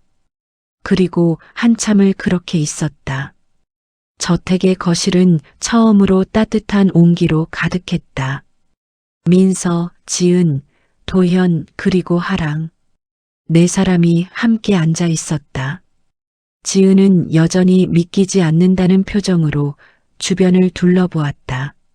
언니가 자신을 찾아왔다는 것도, 이런 거대한 저택에 와 있다는 것도 모든 것이 꿈만 같았다. 민서는 지은의 손을 꼭 잡고 있었다. 놓치면 사라질까봐 두려웠다. 그래서 큰언니는 돌아가셨다는 거죠? 지은이 조심스럽게 물었다. 민서가 고개를 끄덕였다. 응. 연아 언니는 하랑이를 낳고 세상을 떠나셨어. 지은은 한 번도 보지 못한 큰언니를 위해 잠시 묵념했다. 그리고 하랑을 바라보았다. 그럼 이 아이가, 응, 우리 조카야. 하랑은 지은을 신기한 듯 쳐다보았다. 또 한 명의 이모가 생긴 것이었다. 이모가 한 명 더 생긴 거예요? 그런 셈이지. 민서가 웃으며 대답했다. 지은은 하랑에게 다가가 손을 내밀었다. 안녕, 하랑아. 나는 지은 이모야. 하랑은 수줍게 지은의 손을 잡았다. 안녕하세요. 도연은 이 장면을 조용히 지켜보았다. 연아가 살아있었다면 이런 모습을 얼마나 기뻐했을까. 동생들을 만나고 가족이 함께 모인 모습을. 도연은 자리에서 일어나 창가로 걸어갔다. 밖에는 해가 지고 있었다. 붉은 노을이 하늘을 물들이고 있었다. 연아, 당신이 그토록 바라던 가족이 이렇게 모였습니다. 도연은 마음속으로 말했다. 비록 당신은 없지만 당신의 동생들이 여기 있습니다. 지은 씨, 도연이 입을 열었다. 이곳에서 함께 지내시는 건 어떻겠습니까? 지은은 당황했다. 아니요, 저는 괜찮습니다. 이미 언니가 여기 계시니까요. 하지만 당신도 하랑의 이모입니다. 그리고 연아의 동생이고요. 도연의 말에 지은은 망설였다. 민서가 지은의 손을 잡았다. 지은아, 함께 지내자. 우리 이제 가족이잖아. 하지만 언니 나는 아무것도 없어. 돈도 없고 학벌도 없고 이렇게 좋은 곳에서 살 자격이. 그런 거 중요하지 않아. 민서가 단호하게 말했다. 우리는 가족이야. 그것만으로 충분해. 우리는 20년을 헤어져 살았어. 이제는 함께 살자. 지은의 눈에 다시 눈물이 고였다. 언니나 정말. 알아. 나도 그래. 두 자매는 다시 한번 껴안았다. 하랑도 그 사이에 끼어들어 함께 안겼다. 우리 이제 가족이에요. 도연은 이 장면을 보며 조용히 미소 지었다. 처음으로 이 집이 집처럼 느껴졌다. 차갑고 텅 빈 공간이 아니라 사람들의 온기로 가득한 집. 다음 날 민서는 지은과 함께 연아의 방을 찾았다. 지은은 언니가 살던 곳을 보고 싶어 했다. 여기가 큰언니 방이야. 민서가 문을 열자 지은은 조심스럽게 안으로 들어갔다. 모든 것이 그대로 보존되어 있었다. 지은은 방 안을 천천히 둘러보았다. 화장대, 옷장, 책상, 언니의 흔적들이 가득했다. 언니는 행복했을까? 지은이 작게 물었다. 응. 일기를 읽어보니 행복했던 것 같아. 민서는 연아의 일기장을 꺼내 지은에게 보여주었다. 지은은 언니의 글씨를 따라 읽었다. 오늘도 우리 아기가 배를 찼다. 신기하다. 내 안에 생명이 있다는 게, 곧 엄마가 된다는 게. 지은은 눈물을 닦았다. 큰언니는 좋은 엄마가 되었을 텐데. 응, 분명 그랬을 거야. 두 자매는 언니의 유품을 하나하나 살펴보았다. 그리고 언니가 남긴 메시지들을 읽었다. 언니, 지은이 갑자기 말했다. 나 하나 고백할 게 있어. 응? 사실 나 오래전부터 언니들을 찾아보려고 했어. 보육원에 있을 때부터. 민서는 지은을 바라보았다. 하지만 찾을 수가 없었어. 단서가 하나도 없었거든. 이름도 몰랐고, 얼굴도 기억나지 않았고, 그래서 결국 포기했어. 미안해, 지은아. 아니야. 언니 잘못이 아니야. 지은이 언니의 손을 꼭 잡았다. 우리 이제라도 만났잖아. 그것만으로도 감사해. 나는 평생 혼자일 줄 알았거든. 이제 혼자 아니야. 나랑 하랑이가 있어. 그리고 민서는 연아의 사진을 가리켰다. 여기 계신 큰언니도. 지은은 사진 속 연아를 오래 바라보았다. 자신과 닮은 얼굴. 만나지 못한 언니. 큰언니, 저 지은이에요. 늦게 인사드려 죄송해요. 언니가 그리웠어요. 지은의 작은 속삭임이 방 안에 울려 퍼졌다. 그날 저녁 네 사람은 함께 저녁 식사를 했다. 처음으로 이 거대한 식탁이 가득 찬 느낌이었다. 하랑아, 오늘 학교는 어땠니? 민서가 물었다. 좋았어요. 친구들한테 이모가 2명이 됐다고 자랑했어요. 그래? 응. 다들 부러워했어요. 친구들은 이모가 1명도 없는데 나는 2명이나 있다고요. 하랑은 행복한 표정으로 밥을 먹었다. 도연은 그런 아들을 보며 흐뭇하게 웃었다. 식사 후 하랑은 방으로 올라가고 새 어른은 거실에 남았다. 민서 씨, 지은 씨, 도연이 진지하게 말했다. 제가 드릴 말씀이 있습니다. 네. 당신들은 이제 이 가족의 일원입니다. 법적으로도 그렇게 만들고 싶습니다. 무슨 말씀이세요? 호적을 정리하고 당신들을 정식으로 하랑의 보호자로 등재하고 싶습니다. 그리고 연아의 동생으로서 상속 문제도 정리해야 합니다. 민서와 지은은 놀라서 서로를 쳐다보았다. 하지만 저희는 상속 같은 이건 법적인 문제입니다. 도연이 단호하게 말했다. 연아가 살아있었다면 당연히 그랬을 겁니다. 동생들을 찾았다면 가족으로 받아들이고 모든 것을 나눴을 거예요. 도연은 파일 하나를 꺼내 민서에게 건넸다. 이건 연아의 유산 목록입니다.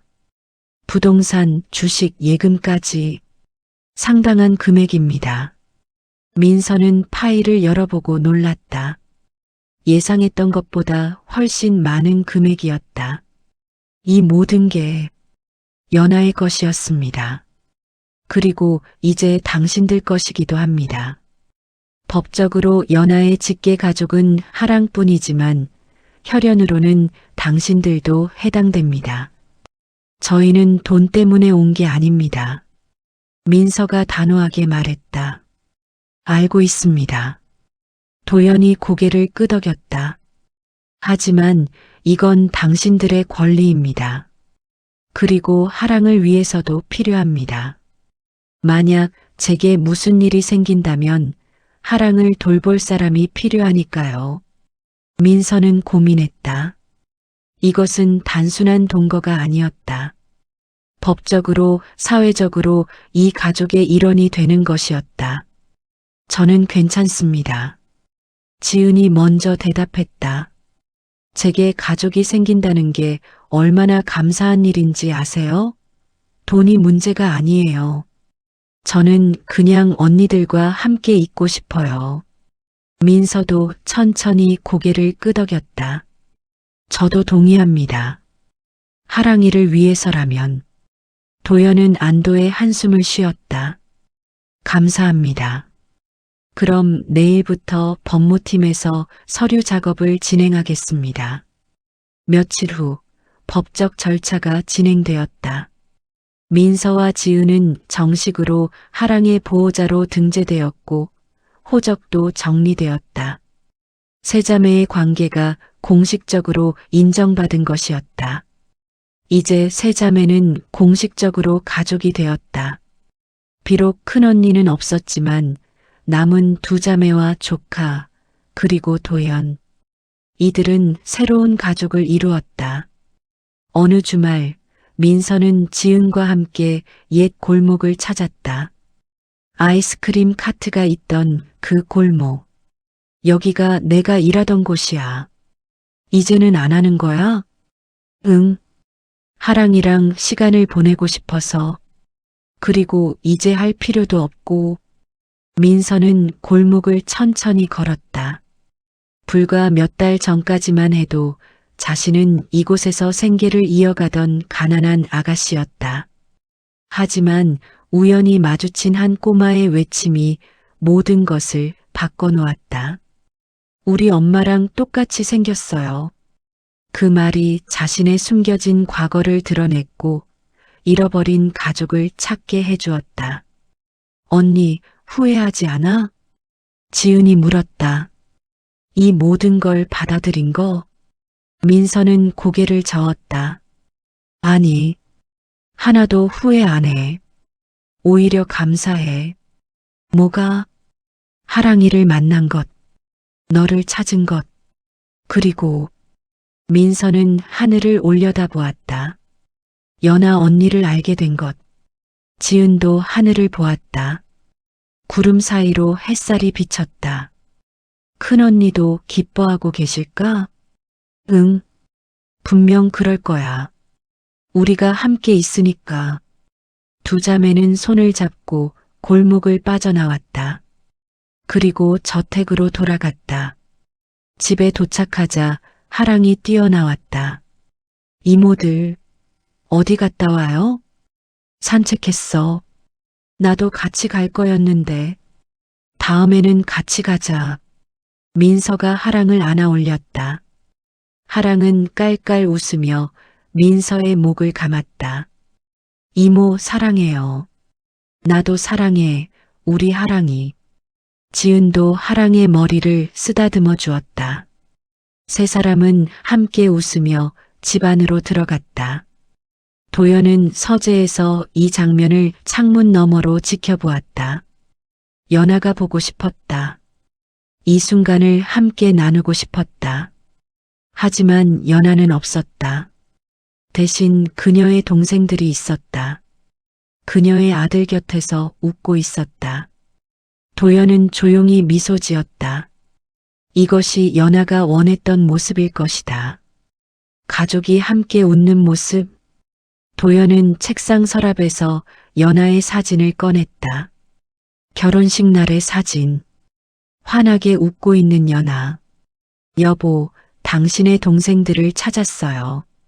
그리고 우리 하랑이 곁에 있어요. 이제 하랑이는 혼자가 아니에요. 도연은 사진에 입을 맞추고 다시 서랍에 넣었다. 그리고 일어서서 창밖을 바라보았다. 저 아래 정원에서 하랑이 두 이모와 함께 뛰어놀고 있었다. 아이의 웃음소리가 저택 안에 울려 퍼졌다. 그날 밤 하랑은 잠들기 전 민서와 지은을 불렀다. 이모들 같이 자요. 둘 다? 응. 세 사람은 하랑의 큰 침대에 나란히 누웠다. 하랑은 가운데, 민서는 왼쪽, 지은은 오른쪽. 이모들. 응? 우리 계속 이렇게 살 수 있죠? 민서가 하랑의 머리를 쓰다듬었다. 물론이지. 우리는 가족이니까. 약속해요? 약속해. 지은도 하랑의 손을 잡으며 말했다. 나도 약속할게. 이제 우리는 절대 헤어지지 않을 거야. 하랑은 만족한 듯 눈을 감았다. 곧 고른 숨소리가 들렸다. 민서와 지은은 잠든 조카를 보며 눈빛을 교환했다. 말하지 않아도 알 수 있었다.